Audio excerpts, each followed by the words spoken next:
Hello everyone. तो आज के इस वीडियो में हम लोग क्लास 10th एनसीईआरटी मैथ का एक्सरसाइज 7.2 बनाने जा रहे हैं। इससे पिछले वीडियो में हम लोगों ने 7.1 के सभी क्वेश्चन को सॉल्व कर लिया था।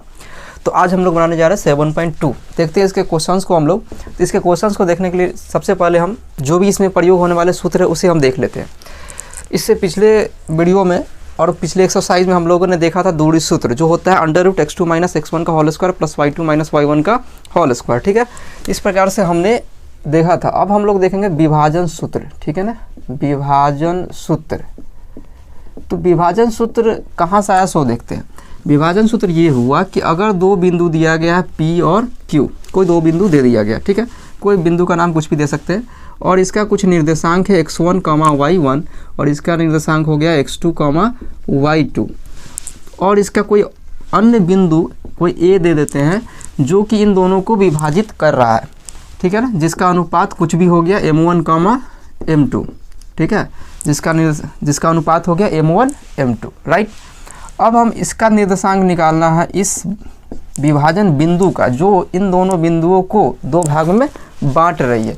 तो इसका निकालने के लिए ही हमें विभाजन सूत्र का प्रयोग करना पड़ता है, जिसका फार्मूला होता है, दो फार्मूला हुआ, एक x के लिए एक y के लिए। दोनों को आप एक साथ भी लिख सकते हैं या अलग अलग लिख सकते हैं। जैसे कि अलग अलग लिखे तो x का फार्मूला होता है m1x2 प्लस m2x1 बटा m1 प्लस m2। इसी प्रकार से y के लिए फार्मूला हो जाता है m1y2 प्लस m2y1 बटा m1 प्लस m2। ठीक है, इस प्रकार से विभाजन सूत्र का प्रयोग हम लोग करेंगे इस चैप्टर में। तो इसे आप नोट कर लीजिएगा। एक और होता है मध्य बिंदु का फार्मूला, है ना। मध्य बिंदु का सूत्र क्या होता है? तो मध्य बिंदु निकालने का सूत्र होता है मध्य बिंदु का निर्देशांक। ठीक है, मध्य बिंदु का निर्देशांक। जैसे कि मान लिए ये एक लाइन है, यहाँ A है, यहाँ B है, अब बीच में कोई लाइन, कोई बिंदु P आ गया। ठीक है, अब इस P का निर्देशांक अगर हमें निकालना पड़ेगा, अगर ये ठीक बीचों बीच है इस दोनों बिंदु के, तो कैसे निकलेगा? तो निकालना आसान हो जाता है। इसका फार्मूला हो जाता है x1 plus x2/2 y1 plus y2/2। इसमें किसी भी अनुपात की ज़रूरत नहीं पड़ती है, ये बड़ी आराम से बन जाती है। ठीक, इस प्रकार से इसका हमने फार्मूला देख लिया, आप इसे नोट कर लीजिएगा। हम देखते हैं इसका 1 नंबर सवाल। तो 1 नंबर सवाल दिया गया है, उस बिंदु का निर्देशांक ज्ञात कीजिए जो बिंदुओं -1, 7 और 4, -3 को मिलाने वाले रेखाखंड को 2:3 के अनुपात में विभाजित करता है। ठीक है, तो देखिए सबसे पहले हम इसे मिटाते हैं, क्योंकि इसी में हम लोग 1 नंबर सवाल बनाएंगे। तो यहाँ पे 1 नंबर सवाल,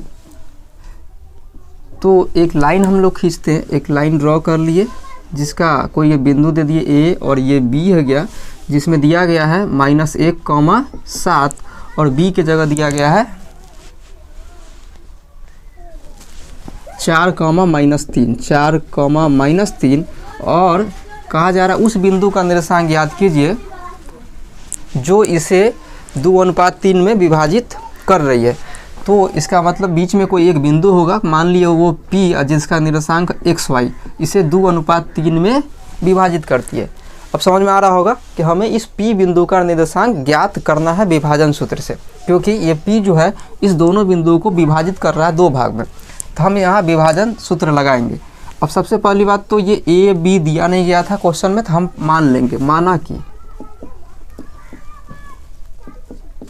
कि A दिया हुआ है -1, 7 और B दिया गया है 4, -3 और अनुपात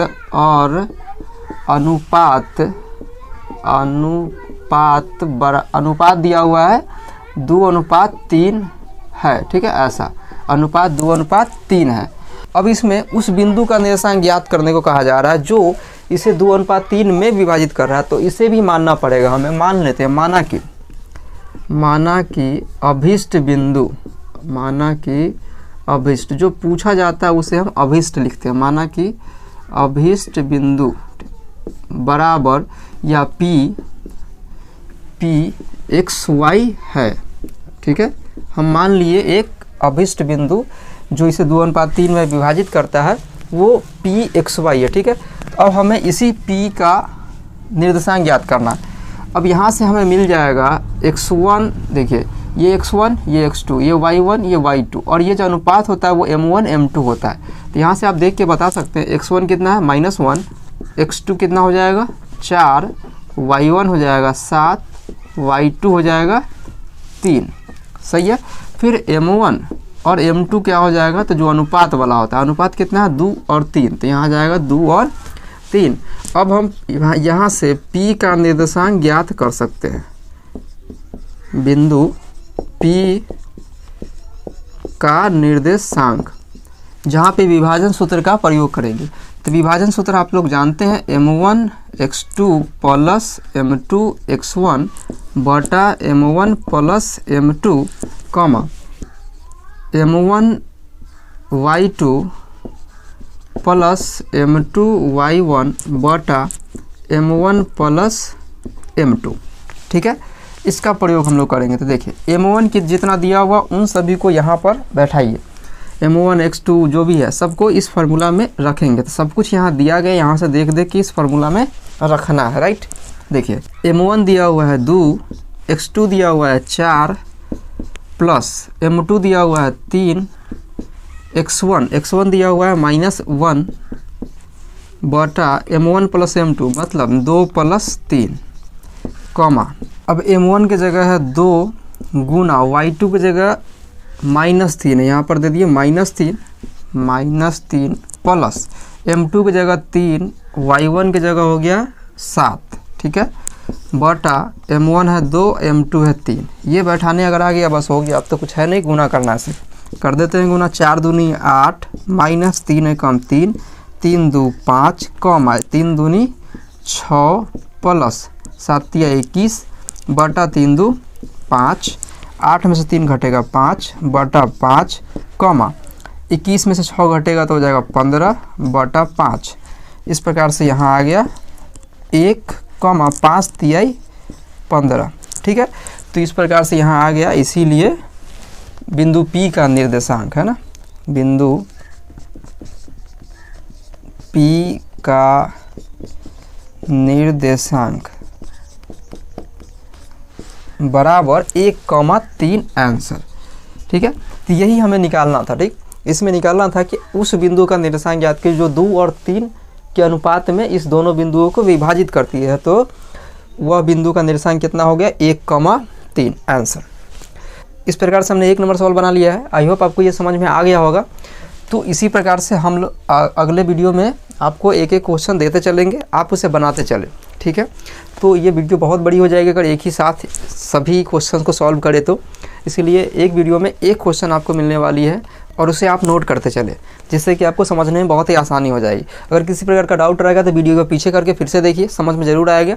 अगर इसी तरह से चाहते हैं कि आप हमसे 1 to 1 पढ़े, लाइव क्लास में पढ़े, कोई भी डाउट आए तो तुरंत पूछे और हम बताएं आपको, तो उसके लिए आप डिस्क्रिप्शन में चेक करें, व्हाट्सएप नंबर दिया गया, वहाँ जाके आप हमें मैसेज करें और आप हमसे पढ़ सकते हैं डायरेक्टली।